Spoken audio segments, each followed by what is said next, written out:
Do you want to start a business, get out of the office, achieve happiness and success while crushing life? This is Boss to Boss, the place to be for that extra motivation to get up and follow your dreams while learning from the ones who have already done it. And now for your host, Miro Wieslow. Welcome to Boss. That's right, everybody. Today it's a special show. It's a live show. We're actually doing this in person for once.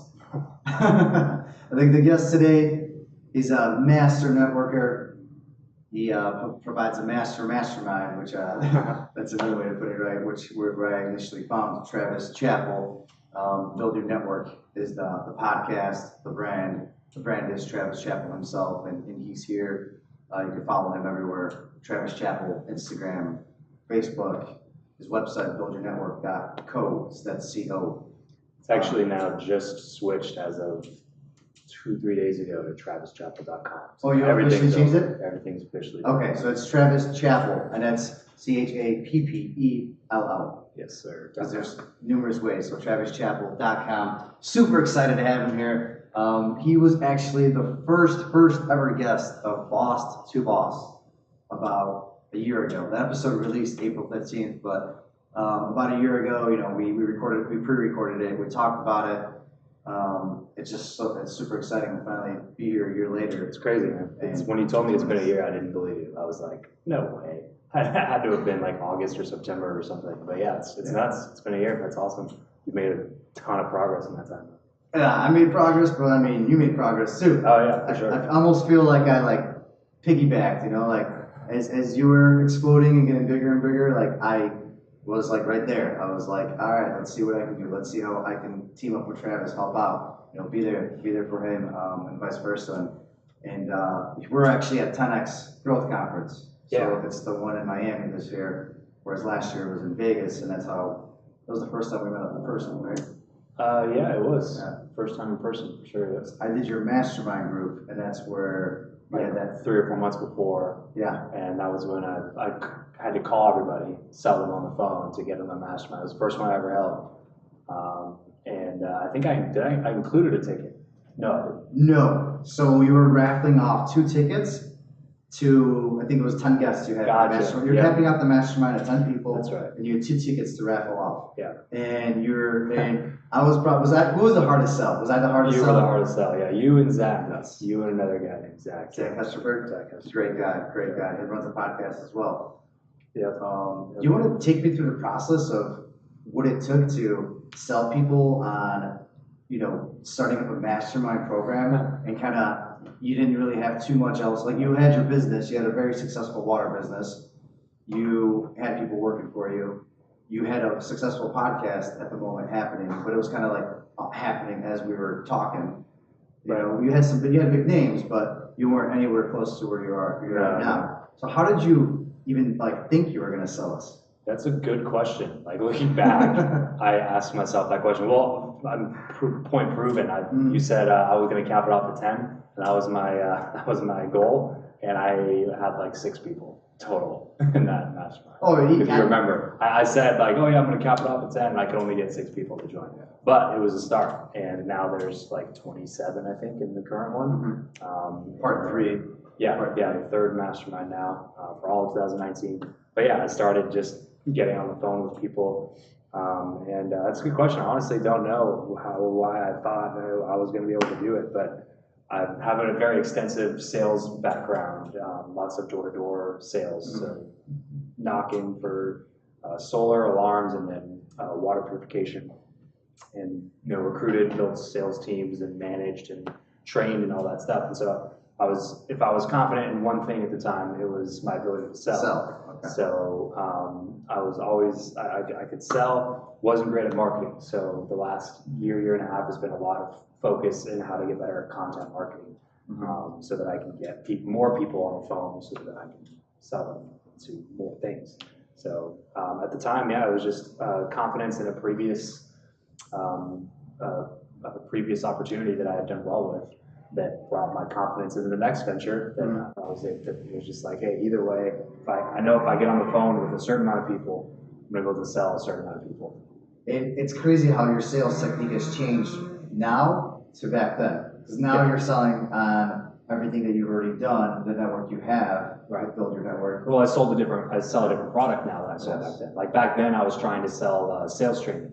I was like, oh, well, my podcast is about networking, but I hadn't done enough with it, which brings me to a really good point. Don't coach on things that you haven't done before. It amazes me how many people are like business coaches. Yes. Like I don't call myself a business coach. Like, I'm not a business consultant. I've never ran a multi-million dollar business. So why am I going to sit here and try to tell you what to do with your $1 million business? I don't know what to do because I've never done it. So I coach on things that I know I've done and I know that I can help people do better. Yes. So at the time, that was sales. So when I got in the mastermind, it was like, hey, I'm going to put together a group of people that are interested in this whole personal development thing, and then I'm going to do some sales coaching with you. So it was like a mastermind, but it was really more like group coaching because I would hop on and do one-on-one like coaching calls with the. You had to offer a lot more back then. Than you oh yeah, I had to offer a lot more for a lot less money. Yeah, but you got to do what you got to do. You know, like I needed results. I needed to get people results. Yeah. You know, and you're one of the people that has gotten results from working. Yes, I have. I cannot deny that one bit. So yeah, but you got to start with something. You know, and you have to be willing to put in like. Too many people get too proud, like they've been doing this certain thing for 5 or 10 years and they're making X amount of money, and then they want to they've hit a ceiling or they've capped out or they're done with it and they want to move to do something different, but they want to like move to the different thing at the same level that they quit the other thing. And it was just like, well, you can't really do that because you're not good at this thing. You were good at that thing, you're not good at this thing. So you can't just like transfer across and keep on the same level. Like you're gonna have to start back at the bottom and work your way up. Like you can't be too proud to go start at the bottom of those things. And that's what really led me on this whole journey, just from being mentorship and networking and getting around people who know what they're doing is basically my entire brand. So getting in front of somebody like John McDumas at the time when he had no idea who I was. He played a vital role, right? So very vital, yeah, for sure, yeah. I mean, I wanted a podcast and I wanted a podcast successfully. He's running $2-3 million podcast, For those who don't know, that's EO Fire, which is Entrepreneurs on Fire, top 50 business podcast pretty much all the time. All the time, yeah. Even if he pops out, he's always pops back in, so he's like 20. Right, always. Exactly. So he's top of the line podcaster and runs a multi-7-figure business off of his podcast. So I was just like, if I'm going to get into podcasting, I want to know how to do it the right way. So I tried to get in front of him. So I had a lot of sales experience. People paid me pretty well to like train and stuff, and I had teams of people that I would train, and I made money in sales for 5-6 years doing retail sales, door-to-door sales, and all this other stuff. And so when I was trying to link up with John and build a relationship with John, I volunteered my time to sell stuff for him. You went to an event, right? I went to Podcast Movement that he was the keynote, and he was speaking there.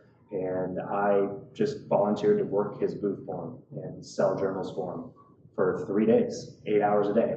3 days, 8 hours a day for an entire weekend. I took out of my time where I could have been making money for me and my business, my family, and I volunteered to help him make more money. Did you have to pay even though he was already worth multiple stuff? Did you have to pay for the travel as well? Pay for the travel, and pay for my hotel. Wow. So the only thing I didn't pay for is they comped a ticket for me because I was an exhibitor or whatever. So you probably spent at least $1,000 minimum, right? Between your time, the hotel, the travel. Well, I spent $1,000 like actual dollars, but you throw my time into it, there's spending a lot more than that because I was selling a pretty high ticket water purification product at the time. So if I spent that weekend working, I could have made pretty good money. But instead, I spent it volunteering for someone like John. But I understood the fact that I was switching industries. I was changing to become a podcaster, so I couldn't just expect that I was going to be treated with the same level of respect in this field as I was in this field just because I had success over here. Like I got in and worked from the bottom to like get up to where I wanted to be. Which is crazy because that's happening out there so much nowadays. We talked about it in the cab. People come in, they come to a conference like 10X, which we'll get more into 10X in a little bit, and you get really hyped up, and right away, I mean, there's nothing wrong with believing you can do it, but when you go out there and you put fake things out there and things that you can show other people, but you really can't. You have nothing to show for it. Right. I mean, Everybody wants to be a coach. Everybody wants to be an influencer. it's so easy to do, right? Just post a couple of videos, Right. post a couple of quotes. Exactly. But people don't understand the work that was put in behind the scenes for a lot of these influencers and coaches to be able to do what they do and make what they do. And it gets to a point where there could only be so many influencers too, so many coaches. Right. Like these markets do get saturated too. Totally. So that's why we both, we need to be agile, right? You've already maneuvered numerous things. You made numerous changes. You rebranded from Build Your Network to Travis Chappell. It's still Build Your Network, but Travis Podcast. Chappell. Yes. Yeah. Really, the thought behind that was that I wanted people to know me first, and then know that Build Your Network was a podcast that I have. Exactly. I didn't want people to know Build Your Network and then be like, well, who's the host of that again? What was his name? Like, it's a great show. I'm blanking on his name. I wanted it to be the opposite way. So switched my branding from people getting to know Build Your Network and then switched it over to people getting to know Travis. And then like Build Your Network is just one of the things that I do. Like that's just one of my, And branches. so you changed your website? What else did you change? All the branding basically. Okay. So like anytime, like we're putting on a destination mastermind out in Thailand. Right. Okay. So it's Which is a crazy event coming up. yeah, it's coming up in a couple weeks here. You want to mention that? I mean, do you still have any spots even open, or is it We booked have out? like 1 or 2 spots left. Okay, so boss to boss community. Yeah. There's literally 1 or 2 spots left, and really quick, wait till you hear about this event that Travis is putting together. Yeah, so Phuket, Thailand. We're spending about 5 days there. I rented out an entire luxury villa, so Yeah. there's like 12, 15 bedrooms or something like that. I have 2 videographers coming out. Like they're really good at what they do. They capture fantastic content. So they'll be getting pictures and video of everybody for their own marketing purposes. And then I have Steve Sims coming out, who's headlining the event. I'm really excited about.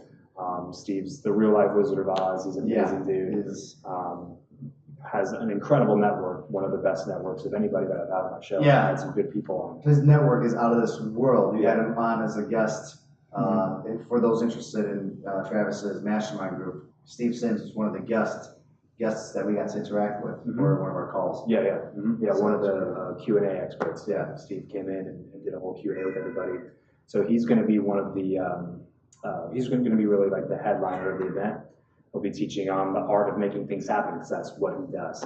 So Steve's coming out, and then I have a good friend of ours, Dorothy Ilson, who's going to be speaking on paid traffic and how to get more paid traffic, or how to do it the right way, basically, into your business. And then I have Steve Arneson coming out. He's a multifamily real estate investor. And RE investors, right? the reinvestors, him and his partner Randy. Steve's coming out to speak on how to get started in multifamily investing, even if you don't have any money. So he's going to be doing a session on that. And then the last person we have coming out, we just booked. His name is Ronsley Foz. He's owns a 7-figure audio agency out in Australia. He's going to be coming and teaching on the power of audio and stuff like that. So he actually puts on the largest podcasting conference in the Southern Hemisphere, I think is what it is, out in Australia. I spoke at it last year. I attended the year before. Has the best of the best that come out there and speak on his stage. That was one of the ones you spoke at 2 in Australia, right?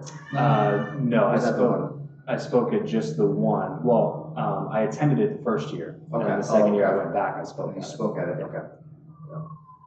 So he's going to come out and be a speaker out there as well.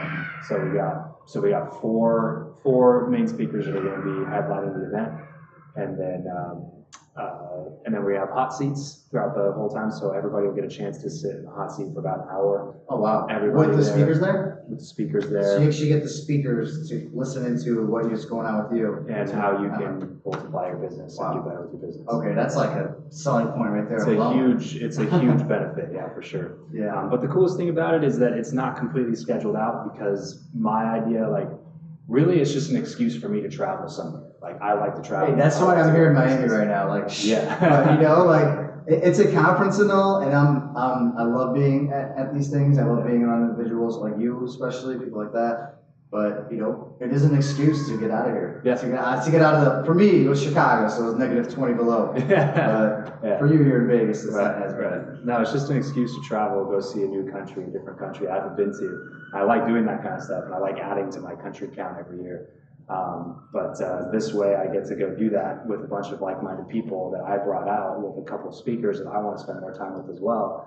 And then get to spend an entire week together. But the coolest thing is it's just a chill week. So and it's not like it's that much more money than actually going there and booking it all yourself. Right, Because you're saving us as it's all travelers. included. Everything except for your dinners and your flights. I didn't book dinners because the nights I wanted to leave free. If you want to stay at the villa and just have some drinks and hang out and play games, whatever. But if you want to go into town or go check out the nightlife, the clubs, or whatever you want to do, I left the nights wide open so that people can do what they want. Which sounds fair. And first I was thinking about it, but then now that totally makes sense. Yeah.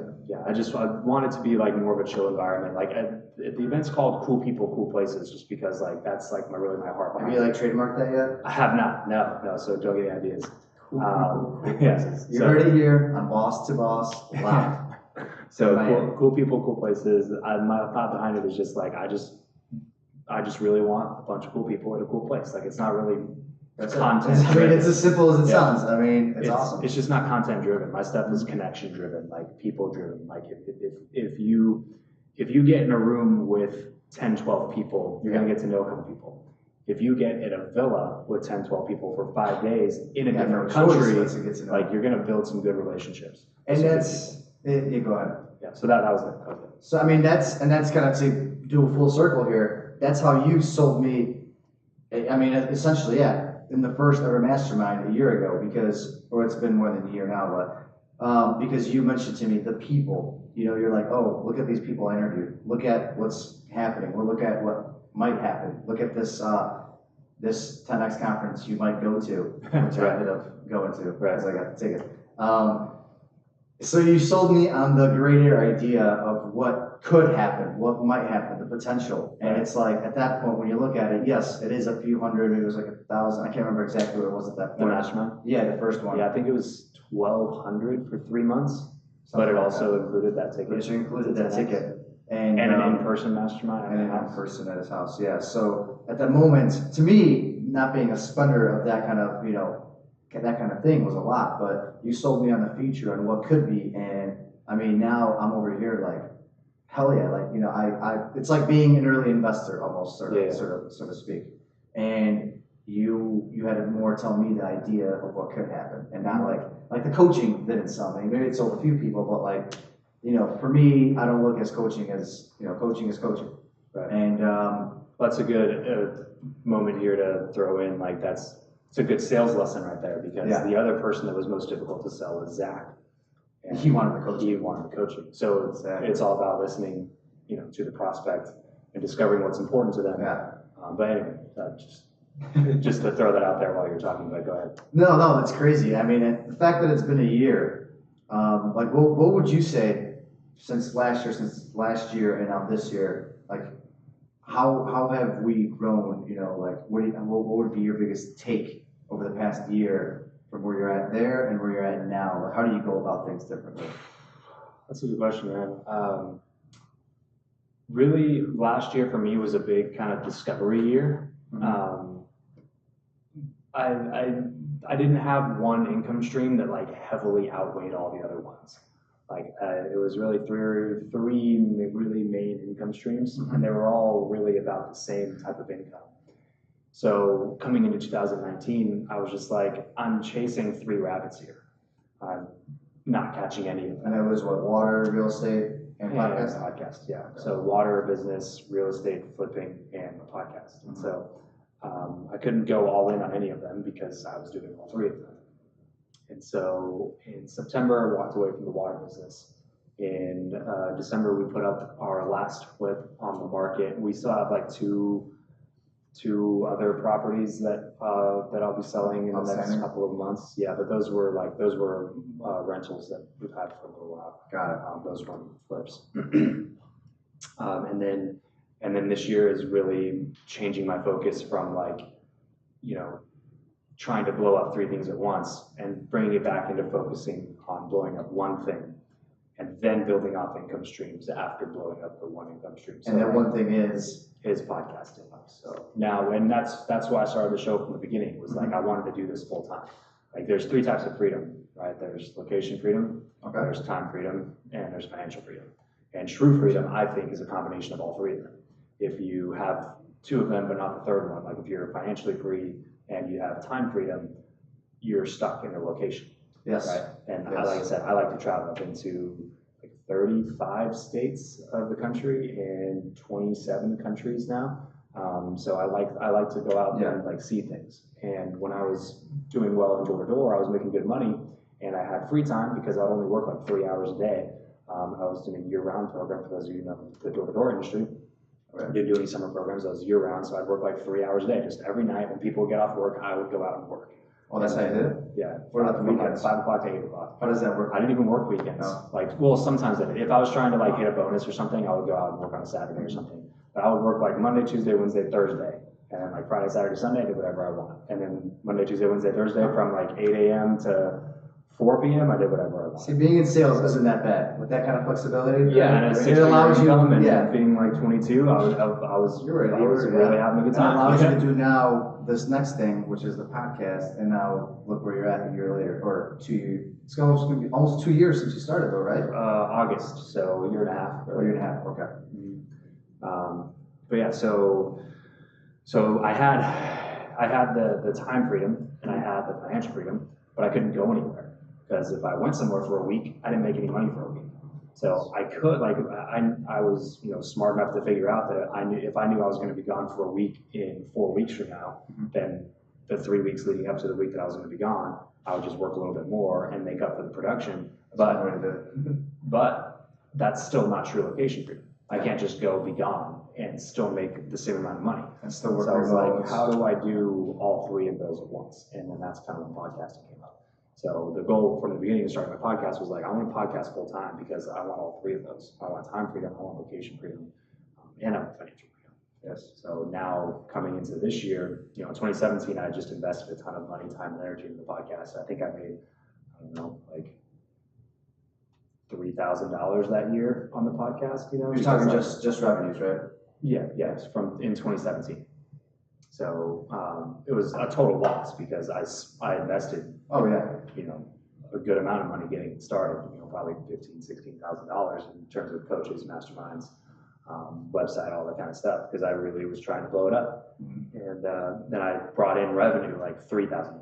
And it's so important, right, for everybody that you knew the vision, you knew what was going to happen, you knew the importance of buying into other masterminds, other coaching, or I other knew programs. the importance of proximity and knowledge. Yeah. Is what I knew the importance of. So you still went, and you put money into something that you weren't making anything, and you just knew that if you truly believe in it, right, and what's out there, And if you put in the work and Exactly. have the right, like you don't have to reinvent the wheel. Like you put in the work, you have the right knowledge, you meet the right people, then like there's really no way that you can't be successful as long as you put in the work afterwards.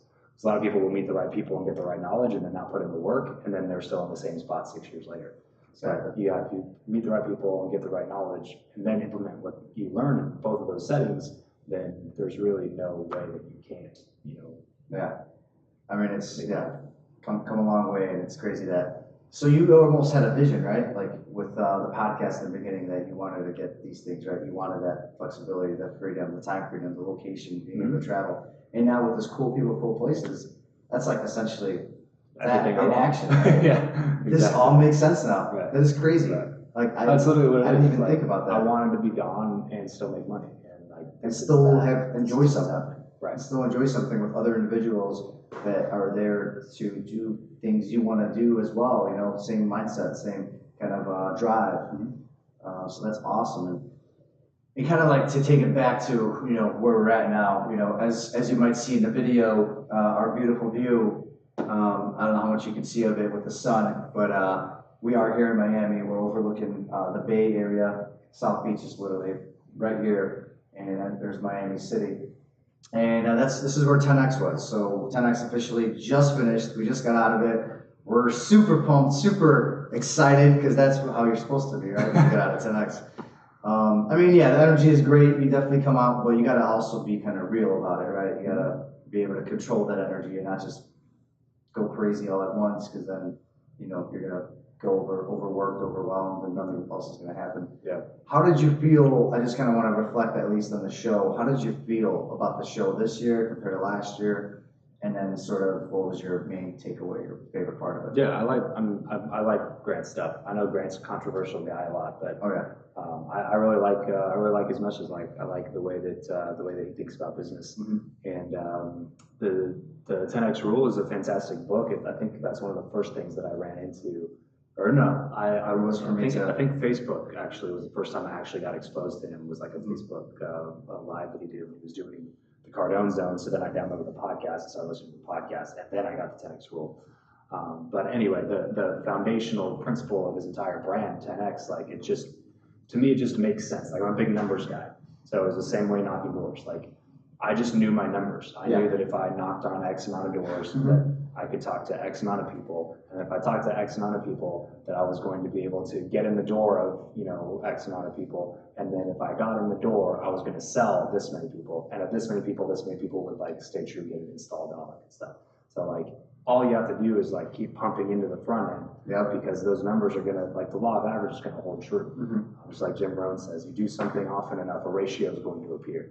And so if you do once that ratio appears, all you do is like keep doing that thing over and over. And then the coolest thing about the law of averages is that you can get better.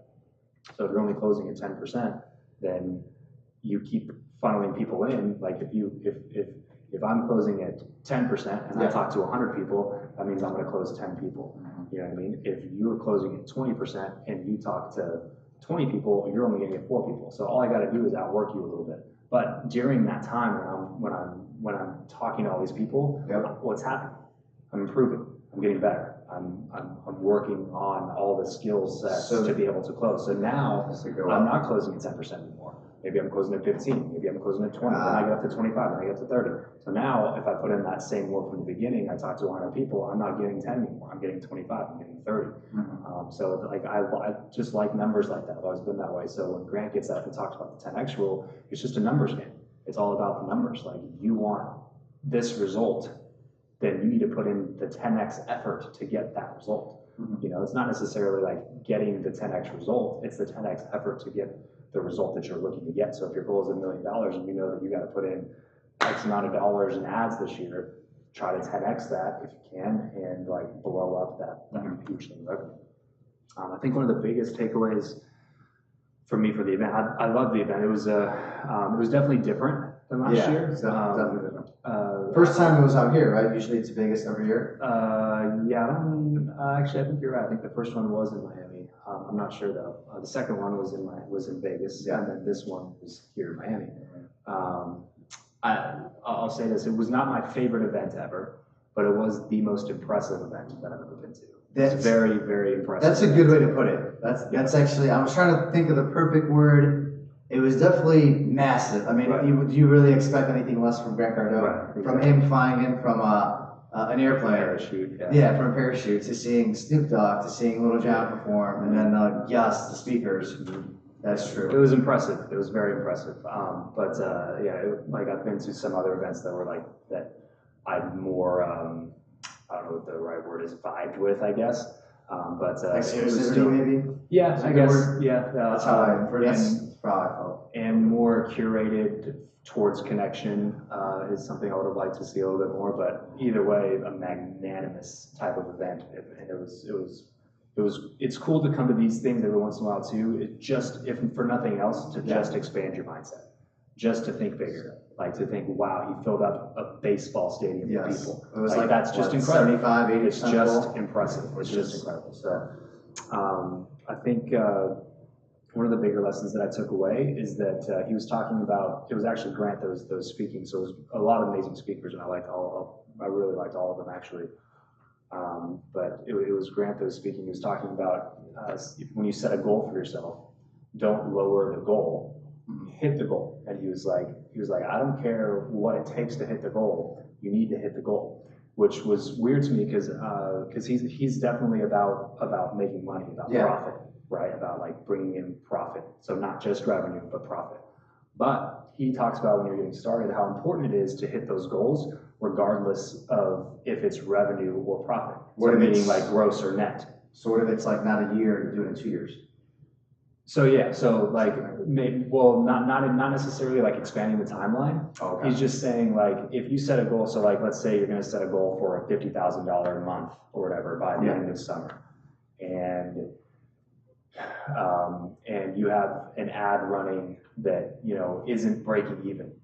He was basically saying like, it'll be better for you mentally to actually lose money technically and hit that revenue goal than it will be for you to like lower that goal. So because it trains you to hit your goals and it makes you feel good to hit your goals. So even if you're spending $1 and making 80 cents, like he was saying, just pump that until you hit the goal. Stop lowering your goals, hit the goal, and then readjust and go forward from there. But make sure that you hit the goal, because that's going to like instill confidence in yourself to be able to continue. And that was like, honestly, it was a really weird thing for me. Like, it's something that I have to go back and evaluate my own business and say, because that is what people tend to do. If something's like going like that way, they're like, oh, I don't want to lose money, and they stop. But really, what's the most important asset?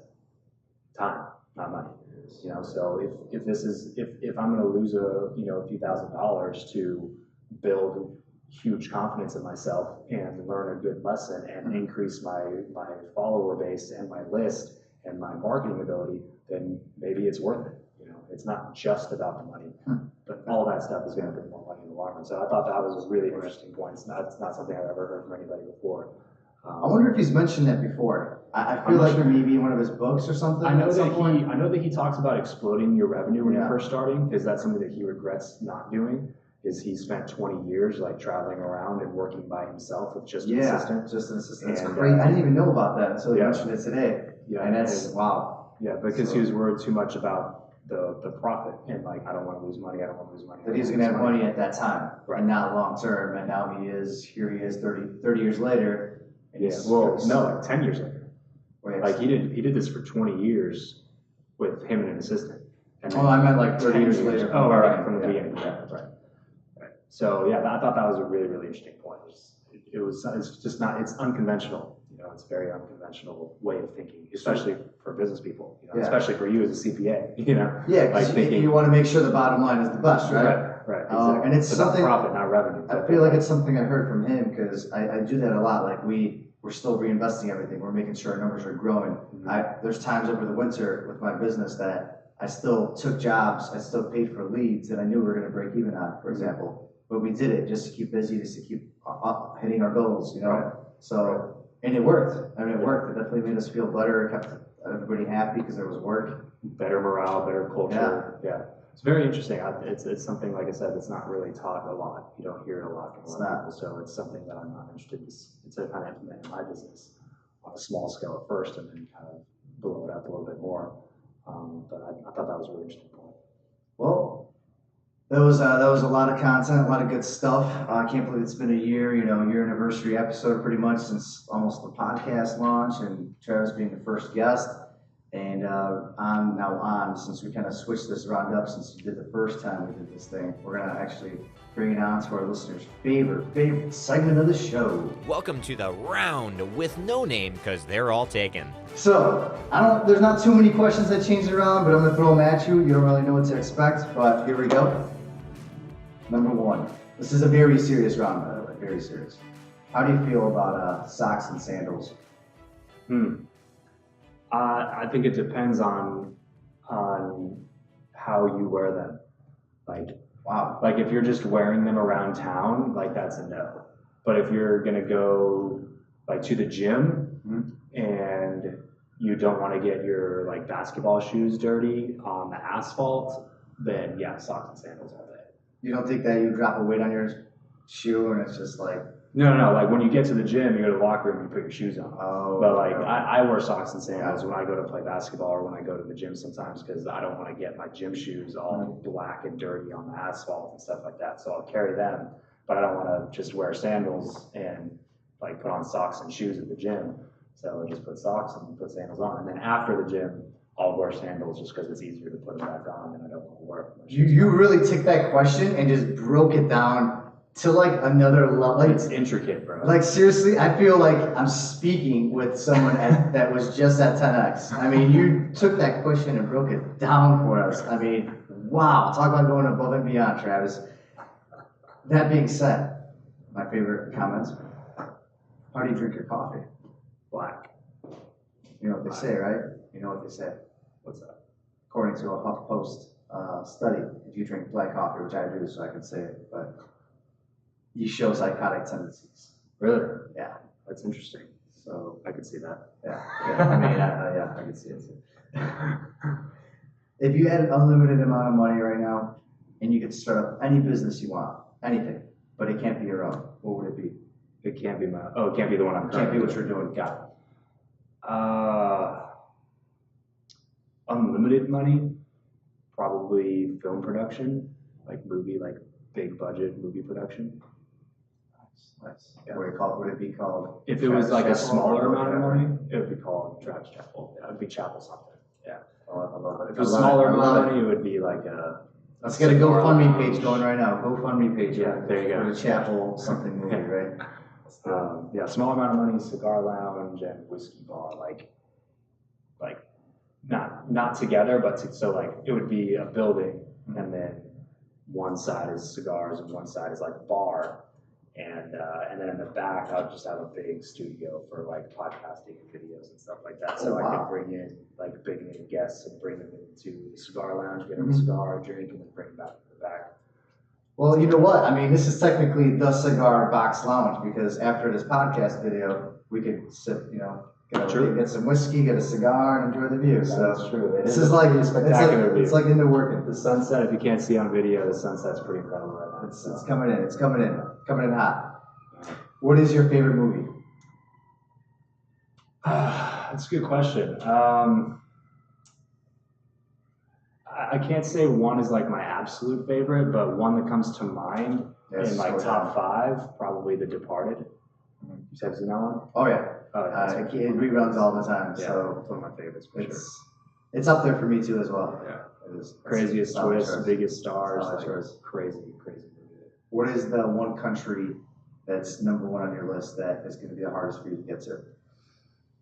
The hardest for me to get to? Yeah, the one that you think like you haven't done it yet, and it's something that's like the dream place to go. Oh, okay, well so probably not picky on which country, just somewhere where I can see the Northern Lights.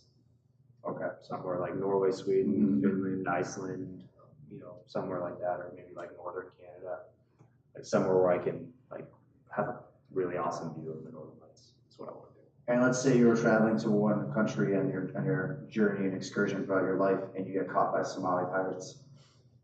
What you get one phone call to make? Who is that person you're calling? My wife. Solid choice. I hope she's watching this episode because you are going to get a lot of points. All right, everybody.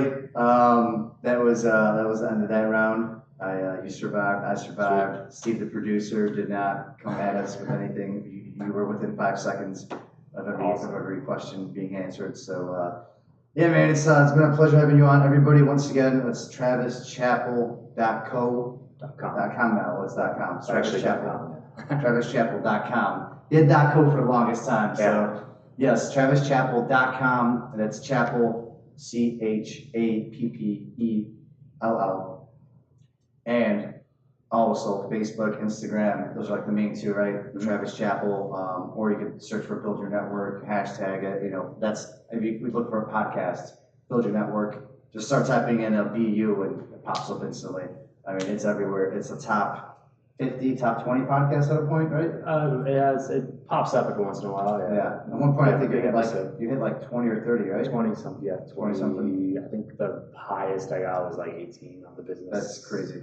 podcast. That is amazing. Yeah, that's impressive. So we're constantly a top podcast, Build Your Network. You have to check it out. I mean, you have to. If there's one podcast and you want to get to know more people and grow your network and just expand your life, your business, everything, or 10x it, right? Yeah, there you go. That's the one to check out. I will stand by that. for as long as podcasts are around. Appreciate you, man. And if you have any closing thoughts, the mic is yours. Just ready to go watch the Super Bowl. Where are you going to watch the Super Bowl? What's the plan for that? That's a good question. We'll figure that out. All right, we'll do it in this cigar box lounge here with the podcast. Everybody, thanks for tuning in to Boss to Boss. Travis, it's been a pleasure as always. Appreciate you, man. Until next time. Until next year. Yes, sir. That is all for this episode of Boss to Boss. Your next step is to visit bosstoboss.com, where you will find proven techniques followed by professionals to help you make that next step. Again, that is boss2boss.com. And remember, the time is